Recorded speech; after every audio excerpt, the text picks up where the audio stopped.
என்ன விஷயம் வந்திருக்கீங்க? சும்மா அப்படியே ஜாலியா பேசி போலான்னு வந்தங்க. பேசலாம்ங்களே. அப்படியே வாடகை வசூல் பண்ணிட்டு போலான்னு வந்தங்க. வாடகை இல்லீங்க? இல்லையா? இருக்கு, கொடுங்க. ஏய் சாவித்ரி, அம்மா வாங்க. அதே என்ன அப்படி கத்துறீங்க? உள்ள அந்த ஹேண்ட் பேக் வச்சுக்கிற எடுத்துட்டு வா. ஆமா, அந்த கேன பாக்க எடுத்துட்டு வாங்க.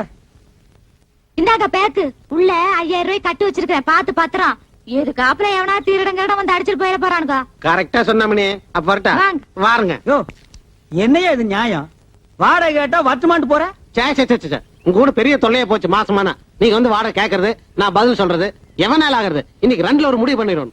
ஆட இளவு மகனே, காசை போட்டு நாங்க வீட்டை கட்டிட்டு வாடகை கேட்டா அதுக்கு பதில் சொல்ல ஒரு கஷ்டமா இருக்கு. இன்னைக்கு ரெண்டு ஒண்ணு முடிவு உட்காருங்க. பண்ணிருவாங்க. உட்காரு. உட்காருங்க. வாங்க உட்காரு.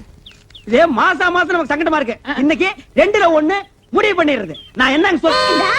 எடிய கைய மேல வகுந்துருவேன். நான் ஆம்பளை ஆகுன்னு நினைச்சேங்க. நினைப்ப ஏதோ பேசி முடிவெடுக்கலாம்னு. இந்த வீடு கட்டினது யாரு? கொத்தனாரு. வீட்டுக்கு சொந்தக்காரரு?